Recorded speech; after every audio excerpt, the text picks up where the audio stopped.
بالله من الشيطان الرجيم. بسم الله الرحمن الرحيم. الحمد لله رب العالمين الرحمن الرحيم مالك يوم الدين إياك نعبد وإياك نستعين اهدنا الصراط المستقيم صراط الذين أنعمت عليهم غير المغضوب عليهم ولا الضالين. اللهم صل على سيدنا محمد الفاتح ما أغلق والخاتم ما سبق ناصر الحق بالحق والهادي إلى صراط المستقيم وعلى آله حق قدره ومقداره العظيم. رب اشرح لي صدري ويسر لي أمري واحلل عقدة من لساني يفقه قولي. ولا تنبدو أنسي لا ترى لا ألا ما ولا ترى لا ولا لا نبا من كاتين دابا pour kakadia ya titri quelques minutes de cela mais donc nya ke de dama dakur nya dama daman pour que il donne to fi ala ka dinana ene nya ma folo o kore de la neba o kore mani katatin dabo pour que akadia nya ke katitu surman be ka sila sa kono na kanadia nya dabo de kama wala kuma tamat ga kala hal kuma damino siga tia kuma mbena kwa kono ko manga tia sab ma dabo ko kama na ndu na kuma damine e taga koro kuma be tia ka banana wala me sanga nse beke pour que kanadia moyen bela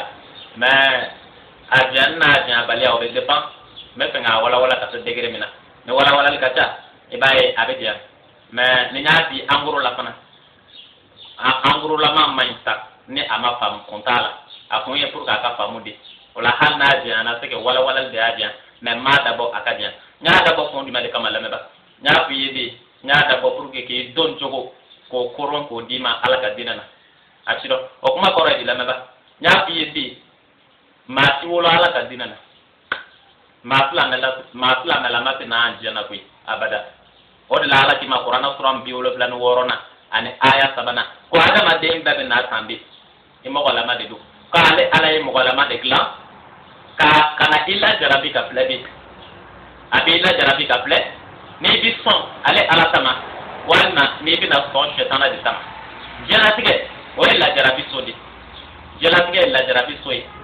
ala na illa jarabi ka fle ni bina son ka ala ka sara mine walma ni bina ma ala ka sara la ka shetana sara mine adama de mbabe na sandi ayo de qur'ana kono qur'ana suram bi kono tona an aya sana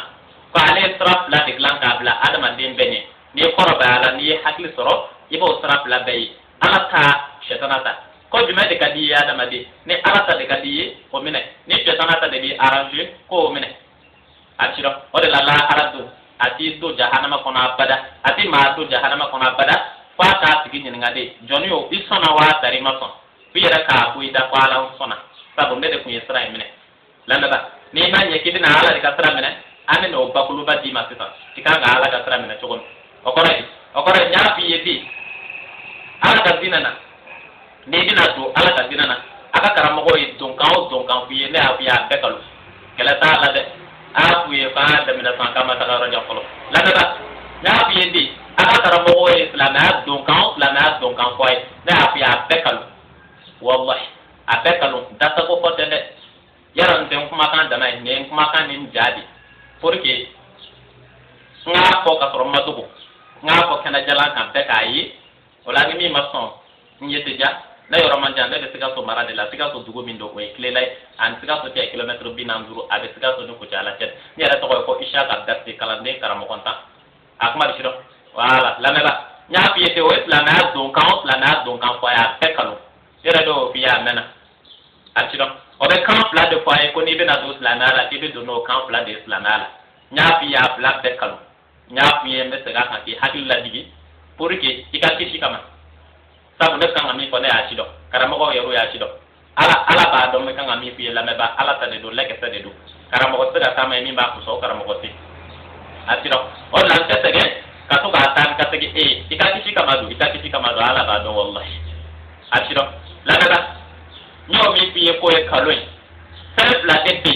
o be sen fla mu ko ai ko sen fla de bawdo la na la te kalu akola jumai ke ka ko ashhadu an la ilaha illa allah wa ashhadu anna muhammad rasulullah ko ni o ko yi tubile no ko be la na ba o yi halaki de o me tubide wallahi ashhadu an la ilaha illa allah wa ashhadu anna muhammad rasulullah wa ti ma to la na la de la na da o ti ma por de la na la ke la ta la de ne ni ma son ayo karamo ko la tema la na ba ni o ko da ma o ti to la na la de absino o ka boy no o ko o ba ko de ki ka ko ti la para ala kan e ti shwene ke e ti de da ke e ti de faga e ti na mara ke sin ko ta ki bolo ko ni kira muhammadu ibn barad ma mene ba ke ko ni o de ke ko yi do ne la na la no ko ngi ba ko kan de la na wara de ma na ala na ka kira ka la na ya do le do ro ga fa ma min do la na la ne faga la hara ne wajur ke bele kala ta la de no da ta ko pote ne don ba ni ma son anti ro jane ne njai nyara de tororo mi o e ko klela tiga so mara de do abe tiga so dugu mina ato ko di abe tiga so no ko tala te dan tiga so 6 kilometer binandu nyara to ko isha ka darti akma tiro la ba ala ta dina don kama ko awi ka ko ite la para ala ka ite shwene ke ite jana ke ite de faga ite na mara ke de ko ta ke bolo ko ni kira muhammadu ibla baran ma mene ba ke no le du woro ga fa do ala ka dina na ayo don ba o tiga di madela me ba ayo don ba o tiga di ma kala taala no ya so ka dalu jona nan ne takala kalo ne takala harane taala ka dina da sebele wallahi akma tiro yara te kan to ka ko nya ko be kai otmana ni ka don do du nya ga don ba bismillah de la de ba o le du woro porte ma porte do la na la o mati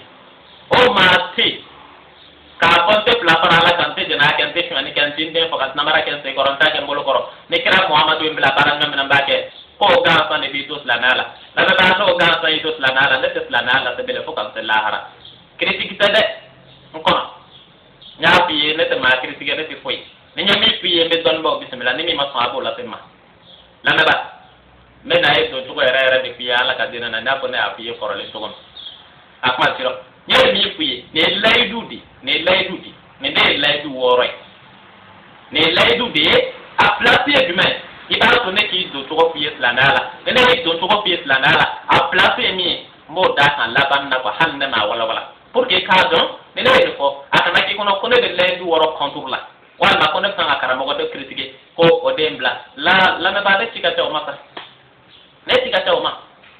ci wara be ko mo so bala men ci bot ke le ko ne tikata akara mo ko critique ma atiro cita baw la ba ne cita baw deke mais ni ci model num kam ko critiquer non tante ne bolo la ba o tante ne bolo la mais ik don to ko era ku yes la nala ne kala la pour que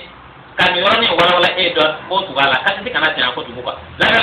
fait les business la nala de pour que ana ko era ta o limaniat sani be ka bi dos la nala la ba o yel limaniyat wallahi kala taalaw mo don mo bismillah la de la ba limanadi bi tubi ke dos la nala ya fo kunu ko ne kala mo ko min so la wala sema asiro asiga uli ba de do wallahi asiro la ba limanadi bi tubi ke dos la nala limaniyat anaka nya limaniyat o ko do mananga na ko danaya o ko de ki ka da san dola absido limana de danaye bamanangana na ko la ko limania abamanangana ma te limania na arabu ka bamanangana ma o de limania arabu ka o de el iman arabu ka bamanangana ya bamune o de limania na bamanangana yere o ko danaya la ba o limana de bi tubi do la nala wakati na to ko kama da akoron don ko o de la ala tima qur'an zuruna ne aya zuruna Quran zuruna an ayat zuruna ala ko to dide ala ko de wa man yakfuru bil iman faqad habita amaluhu wa huwa fil akhirati min al khasirin wa man yakfuru bil iman faqad habita amaluhu wa huwa fil akhirati min al khasirin ala ko la meba ko de la ka fami ko etano el limaniai ko no limaniai je ala yi ka barakelen to bebbe anaka nye ni limaniai ma o ma je ala karlo ti ka barakbe ko wa la haradun o skibe jahannama kama la ba oli mana de bi tudi ke dot la nala asiro ala de ko qur'ana quran duruna aya duruna ko ni limaniya ma o ma je ale ala kharla ka bo tigi ka bara be ko anaka ne ko la haradu wati gibe jahannama kono wa man yakfuru bil iman ni ma o ma bana limaniya la faqad habita amaluhu ko wati gibe bara to bebina wa huwa fil akhirati min al khasirin ko la haradu wati gibe jahannama kono karama ko akola tande akola ta mais aw duma limaniya wala convion ye pourquoi ala convion to dina nan limaniya ye pourquoi la anaka nye ala tikalo tige ko do kan atiro ala tikalo tige na ala tikalo tige ala ko ni limaniya yije ale ka felipe ni limaniya yije ale ka shompe ni limaniya yije ale ka jagape ni limaniya yije ale ka hijipe ni limaniya yije ale ka disadobe ni limaniya yije ika baya ale duworo ale ya bi poko ni limaniya dama yije limaniya dama kowa ale te dama de wa huwa fil akhirah min al khasirin huwa qul la harabi jahannama kunut la daga wali mana de bido lanala ama wala yedi ngono ba barabbe ci yesan wallahi abshiro ala ta okuma inde ko pela daga ibi na joy ko jas la na kan ada min al limaniya de ko ja ni mali manake ka baro barada min ala bo barabbi ko tabe limaniya make ka baro barake o barabani lanala asabiti ashunti ajagati ahijiti abaya ala eduworoti tan ke limaniya make ka adamina lanaba o barabani asino foni yere to do barado ke baka ka pro limanati lake mata ala ma bla barake la ka to mo mi limanati ko enya no ko di asino foni yere to do barado ke baka note ala ma shu wele ka barake mo mi limanati ne masalan ni ko baya ala eduworona ko ni kira muhammadu ibla baran ma minan bake kira muhammadu ibla baran ma minan bake ye kalu kon sige wallah ye kalu sige ni ko bera la du woro na masalan ko ni kira muhammadu ibla baran ma minan bake na kira muhammadu ibla baran ma minan bake ko rek ni kira muhammadu ko nega teli ni kira muhammadu wona su ne su ni kira muhammadu ko nega desado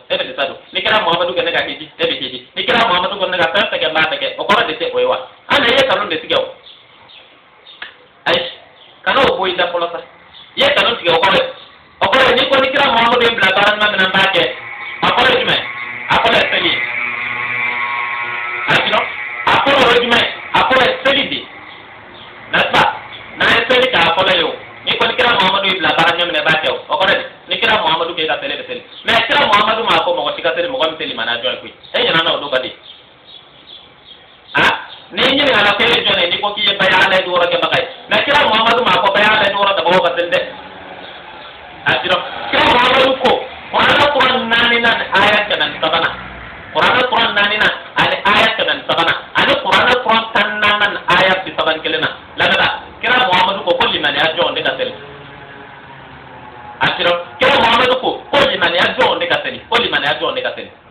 na ma ko bayana do wora sabaga ka telde ama ko ansar kaseli ama ko wahabiya kaseli ko liman ya jon de kaseli qur'an nan aya kan sabana anu qur'an nan aya bi saban kelena kira muhammadu ko tinne ko ni kira muhammadu ibla bara mene bake ko ni kira muhammadu ki kaseli na kira muhammadu ma ko kaseli kira muhammadu ko liman ya jon de kaseli ma do dina nan liman ya o bana na seli to ko o ka boy ni ko ni kira muhammadu ibla bara mene bake o ko ko shun na kira muhammadu ma bebla suna ko ibo kalama kon kira muhammadu ko qur'an planan aya kan bi shigin samana ko liman yajon de kashon liman yajon liman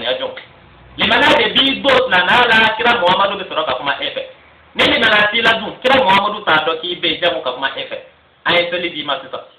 o ka boy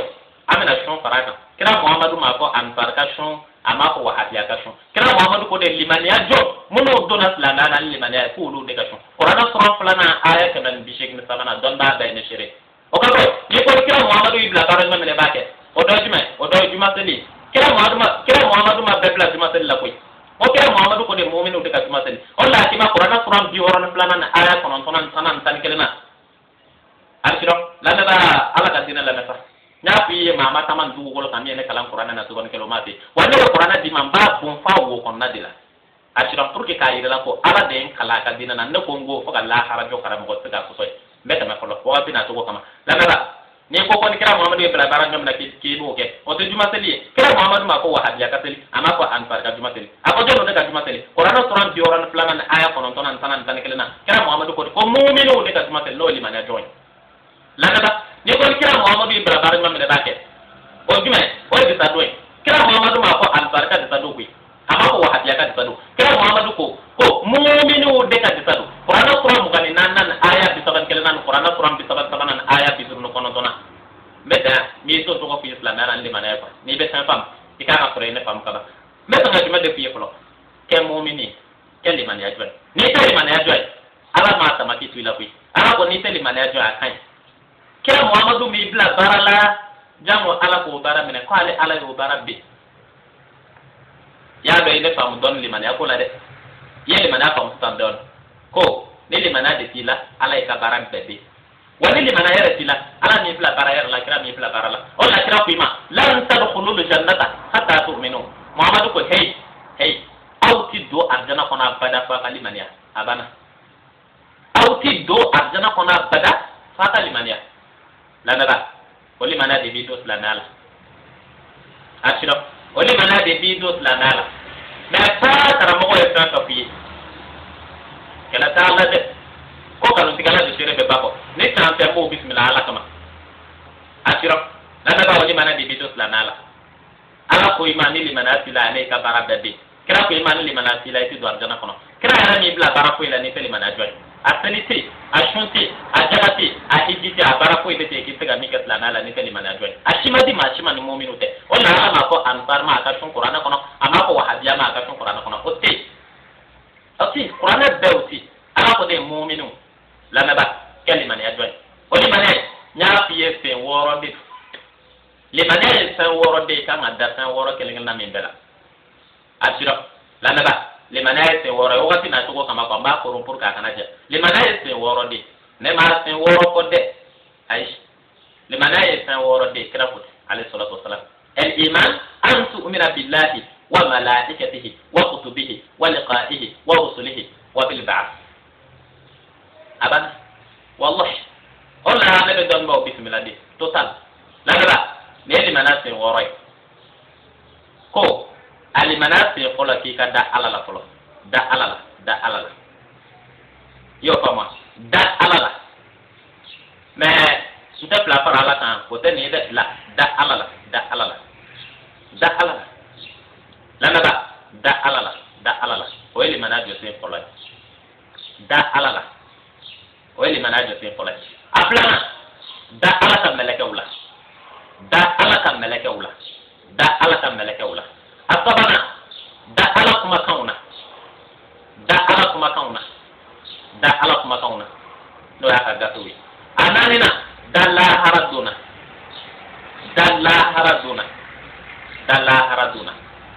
azuruna da ala ka kira bela ka da na kira Muhammadu la ko kira laban da ala ka kira bela awana na alaba da saka kununa la la ba ne dus kon barade asiro ne li manasin wore kira ko tin wa kira da ma ko de ala ko tin qur'ana sura plana aya ke man bi wolo plan qur'ana sura nani na aya ke man bi saban woro qur'ana sura plana aya ke man bi wolo plan ande qur'ana sura nani na aya ke man bi saban woro la la ba ne li manajo tin woro qur'ana kono tande asiro ala ko de ni ma se gali manan sen woro imbela ko mana i rapli pli to ko te dugula wa ko ta ale ala je ne ka baraka ko dana ba min di o sen woro ama wala awiyo sama manya fawi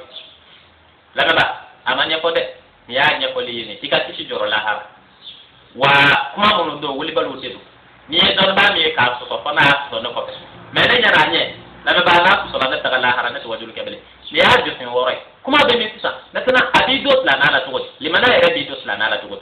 ya do ami do to ko fokolo ay limana jo se onde jati lana ba moto ni moto pina e fly ote a moteur ko ekele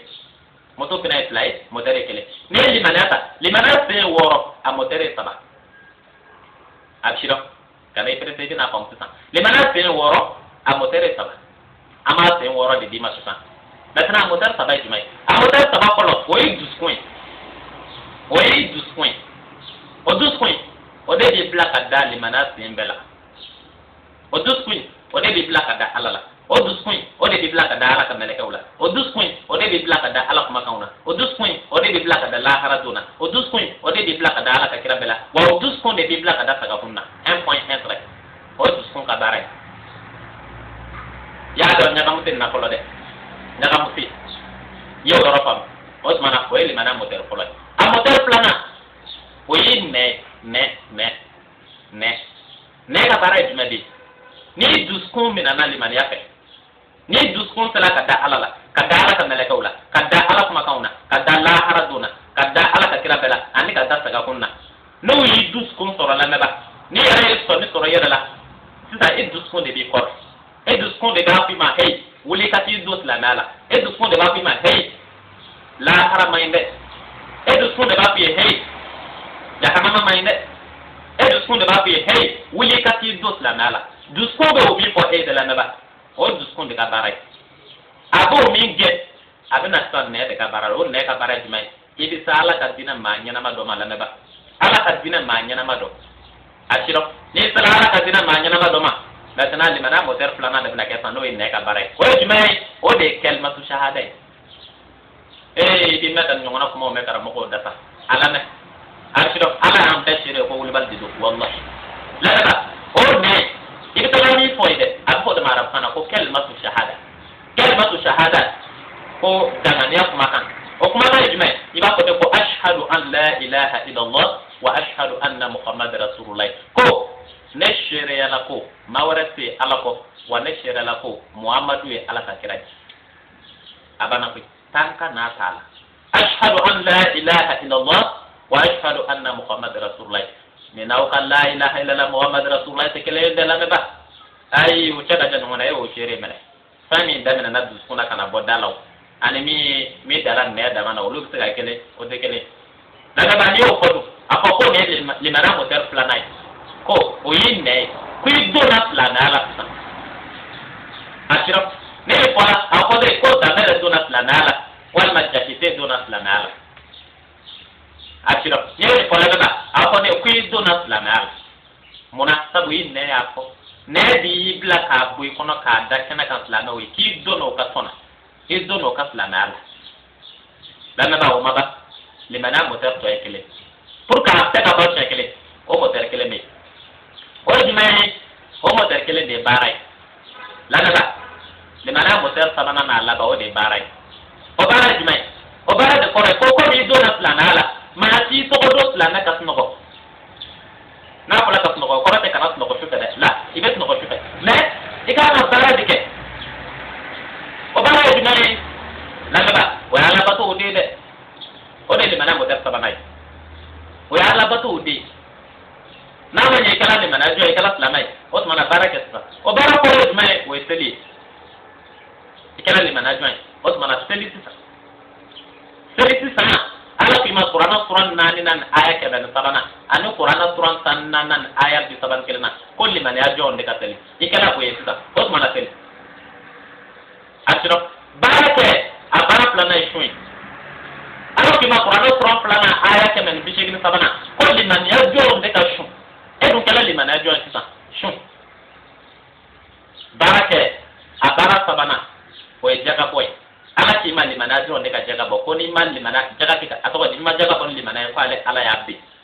a bɛ jumɛn ye hiji Ala k'i ma n'i tɛ limaniya jɔn ye kana hiji ni hiji la ka sɔrɔ i tɛ limaniya jɔn ye ale ka hiji ben o baara dɔ ye jumɛn ye jumaseli Ala k'i ma Kurana sura 62 aya 9 tan ni kelen na ko limaniya jɔn de ka jumaseli e dun kɛra limaniya jɔn ye o tuma na jumaseli sisan lamɛnba Ala k'i ma n'i ye muso ye ko disa don munna sabu Kurana sura 24 na aya 31 na ani Kurana sura 33 na aya 59 na Ala k'i ma ko limaniya jɔn de ka limaniya jɔn muso de ka disa don mais a ma fɔ ansar muso ka disa don a ma fɔ wahabiya muso ka disa don ko limaniya jɔn muso de ka disa don e dun kɛra limaniya jɔn ye sisan o tuma na disa ɲini i ka disa don lamɛnba o t'o banni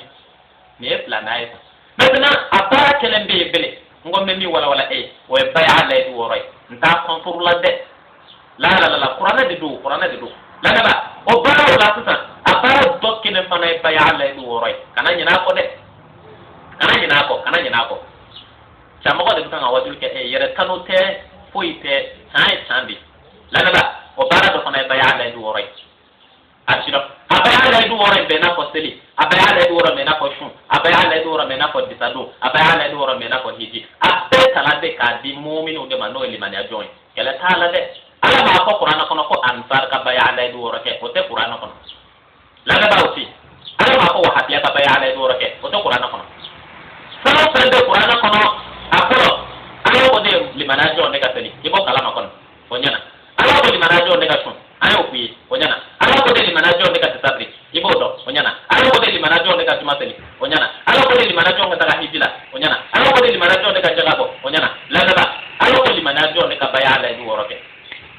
kala tala de ay ta di ma seli ni shun jagan hiji baya Allah du woroy te ba ulu de la baya Allah du woroy fa ina ko disado ina ko seli ina ko jag ala bato sira o de do kala me ba ta kala de ka bi limani ajoin de ma ne be ya ko wa ne ma ko de ne ma ko ala ko qur'ana kono qur'ana suran bi woro nan ayatan fulana qur'ana suran bi woro nan ayatan fulana ala ko tugo de ala ko de ya ayuha nabi idza ja'aka almu'minatu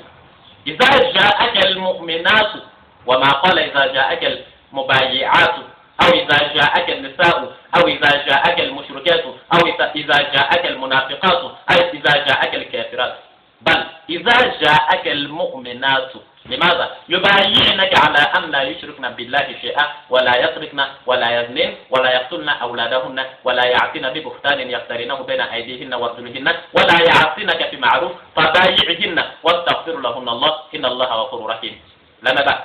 على القرآن سورة بيورانا آية فلنا ko limaniya jonde ka baya ala du woroke abana ko wakati na to kama be ka koron kwa na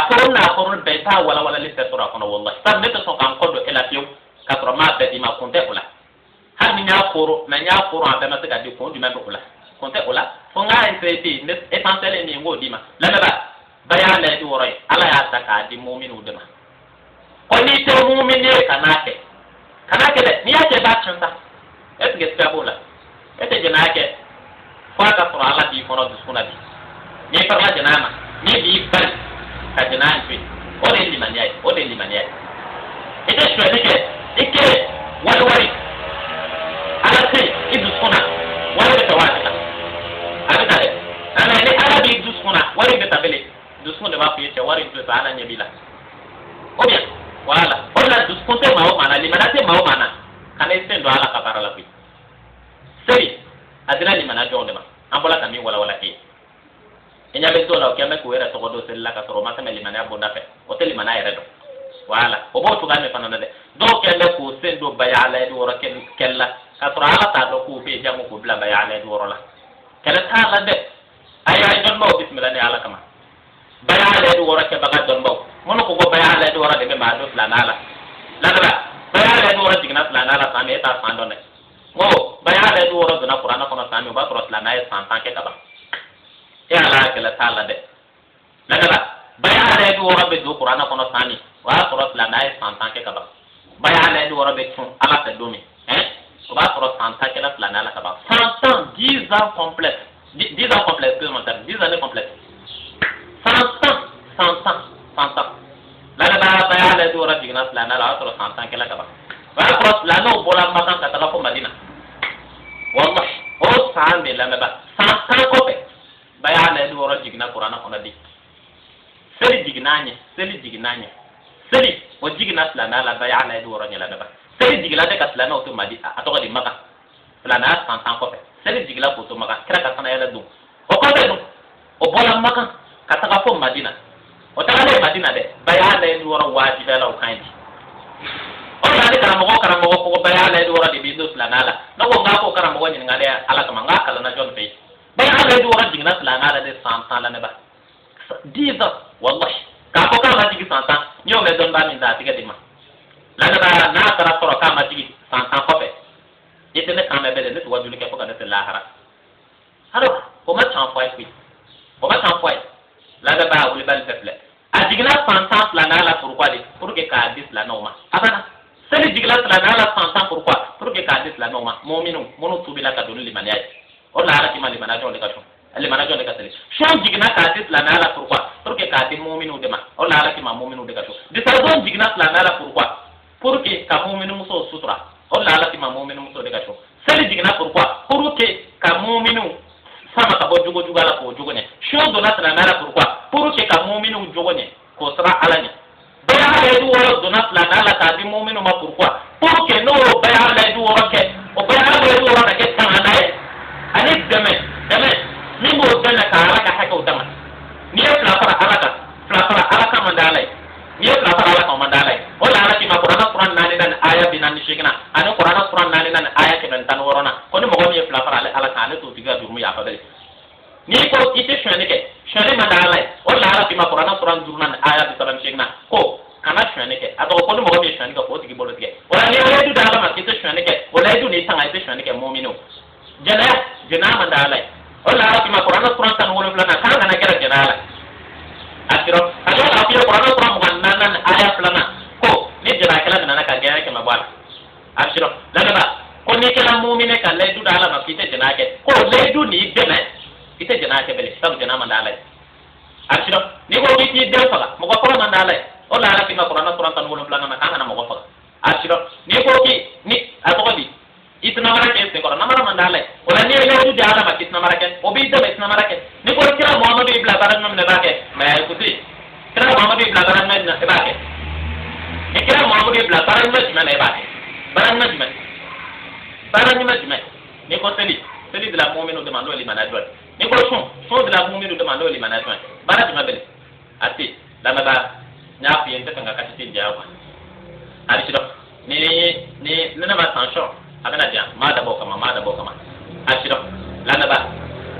na la yi ka tan sura kono de ni ka tan sura kono amaga ne ga jabele akma shiro ni ko ekulo kala tage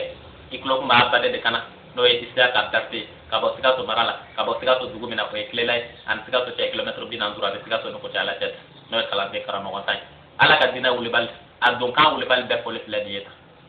ni ne ko ta ni e karamo ko min so tay ko te bi te ala kama amana ke karamo ko anya ke nani